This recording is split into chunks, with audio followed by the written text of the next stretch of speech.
friends, welcome back to my channel. My name is Sasha. Today we're going to be doing a book review here on the channel. Before we get started, as always, if you haven't already, please consider subscribing if you'd like to see more of my content, keep up with my book reviews, as well as my body doubling art, painting, coloring posts and videos, and as well as my writing videos, which should be coming out sometime soon in the near future or already happening, getting mixed in with the reviews, etc., etc. And before we jump in to this review for today, we do have a quick word from today's sponsor. Hey there friends, it's me, Sasha, and today's sponsor is my Etsy shop, Dreaming of Stars Co. Have you ever wished you could match the vibe of your favorite book to a bookmark? Have you ever started reading a book but wanted to take a break and realized there was nothing close by except the last receipt from your library to use to hold your place? Hey, we're here to listen. We don't judge. Whether it's dark romance, queer, indie, fantasy, sci-fi, nonfiction, we've got bookmark designs just for you. And when I say we, it's really just me, but the we makes it sound, official or something. All my bookmarks are made right here in this very room by me, myself, Sasha Marie. You can use code WELCOME10 on your first order for a discount. Thank you so much for watching. Now back to your regularly scheduled programming. Today we're going to be talking about a book that I read for my book club, You Can Read With Us. I think this was our pick for March. That should be right. I don't have a physical copy. I did read this via audiobook, so I'll be talking about it through that lens, and I've already probably adjusted the screen so you can see the cover of the book while I talk about it. I had a great time with this audiobook. I found it extremely relaxing and very bingeable. I read the audiobook in 3 sittings, and the first sitting was 50% of the book. The second sitting was up from 50 to 75% of the book, and then I read that last little chunk of the book really quickly at the end. And this was something that was brought up in our book club meeting, actually, was we had people who read physical copies, we had e-copies of the books, ebooks, and then we also had some audiobook listeners. The people who read the physical copy said that the book was split into 3 different sections, which is not something I really picked up on while listening to the audiobook, especially because I was reading it at random percentages. I think it's a lot easier for me. I'm a visual learner, so if I had seen it split up physically in the book, I think that would have made a little bit more sense to me. But auditorily, it didn't click for me that there were 3 distinct sections until they started telling me this was part of section 1, this was part of section 2, this was part of section 3. And I don't think it changed any of our reading experiences for those people who saw the sections and for me who didn't. I think we all pretty much had the same experience and conclusion overall. So I have been having a really hard 2025, and if you've watched any of my other book reviews on this channel for this year, that's going to come across. And this was the first time that I was able to genuinely just relax with a book. There are extremely low stakes here for these characters, and it's definitely a character study and a lot less plot driven, which I think also helped when the stakes for the characters were just exploring poly relationships and poly dynamics and understanding what that looks like and how to do it safely and cautiously and with proper communication. So there was never any moment where I was feeling a huge amount of conflict or any sort of intense moments or suspense or anxiety. I just had a really lovely time with this book. And it's because of that specifically that I gave this a higher rating, while some of our other book club members gave this a lower rating because, sort of for the same reason, they were a little bit bored with the story. We all wanted some things to be expanded upon, and it just felt like there maybe wasn't enough time or enough that if the author had to stick to a certain page count, perhaps they didn't have enough room to fit in and flesh out the characters and the stories the way that we would have potentially liked them to. So the rating for this between our group was kind of all over the place. I had a higher rating for it, and then some of our other members had lower ratings for it. There were a few other high ratings, middle ratings, all sorts of things. So as I already mentioned, this is specifically a poly romance between 3 characters in this story. We meet Mel, who is a bartender who has a dream of opening up their own bar in New York City. This is an aspect of the story I didn't connect to personally because I've never drank alcohol and I don't know anything about the names of the drinks or the tastes or the flavors. So there's a lot of mixology. I do know that term. There's a lot of mixology happening within this book specifically. A lot of discussions of cocktails, a lot of discussions on flavors and like occasions of when you would have certain drinks and stuff like that. That's not anything I really paid attention to, but it also wasn't anything that bored me to tears. I was able to keep up and stay entertained by those sections without knowing really any real world implications of what anyone was talking about.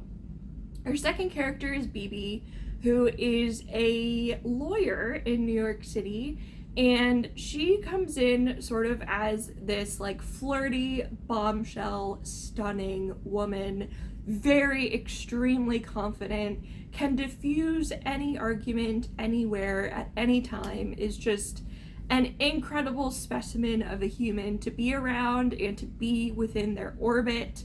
And BB already has a partner, is married to a person named Cade.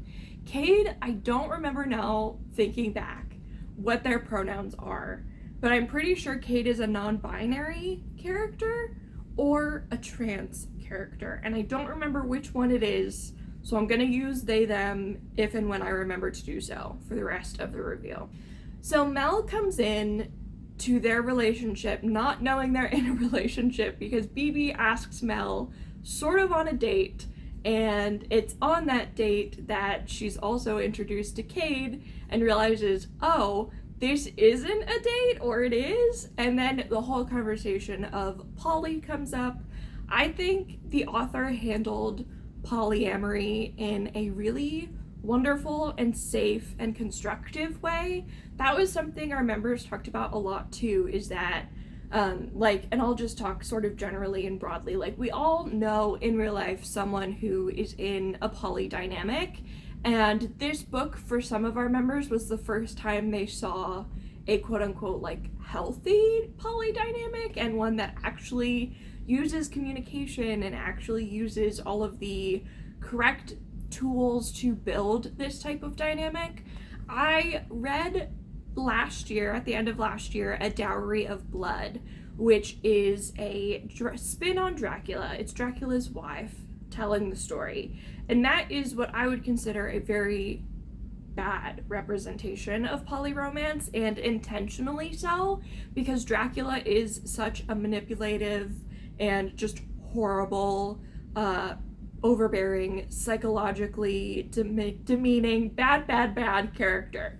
So the poly relationships in that book are a complete contrast to the poly relationship in this book. And I think if you need to see a reference of like, this bad, don't do that, this good, can emulate this, those would be my 2 like reference points for poly relationships in books that I've read. I also just read Every Move You Make, I think is the name, by Sloane Spencer. That's a rugby poly romance, also good poly representation. So if you're looking for that, I have a few recs, which is very exciting. Because before this, all of my poly recs were just Omegaverse, which isn't everyone's cup of tea. So anyway, Cade in this story is an artist, and they are like a very popular, famous artist in the art world at this point in time. So the first sort of part of the book is Mel dating BB and discovering like, okay, I'm dating a woman who is already married. How does that make me feel? How do I navigate this? How do I plan dates? How do we determine who's gonna get like with BB on what nights? Scheduling, all that sort of stuff. There's a contract put in place, which is again another thing that's sort of like a staple in poly relationships if you're doing it a healthier way. And that is the first section of the book. The second section of the book is Mel discovering that she maybe also likes Cade, and Cade maybe also likes her. And so her and Cade potentially start dating. Of course, they discuss this with BB. BB is actually the one who's been pushing them to get together because she can see that their attraction is there for each other, and she just doesn't know if it's gonna work in terms of like a relationship. So then you have Mel dating both BB and Cade in the second section of the book. The last section of the book is Mel working really hard in this competition to win a bunch of money to open her own bar. So this is where all of the mixology sort of comes in. She's making all of these drinks. She's making everyone try these drinks. She's going on all these dates with her partners now, and there is a little bit of like Mel was previously married, so Mel is divorced.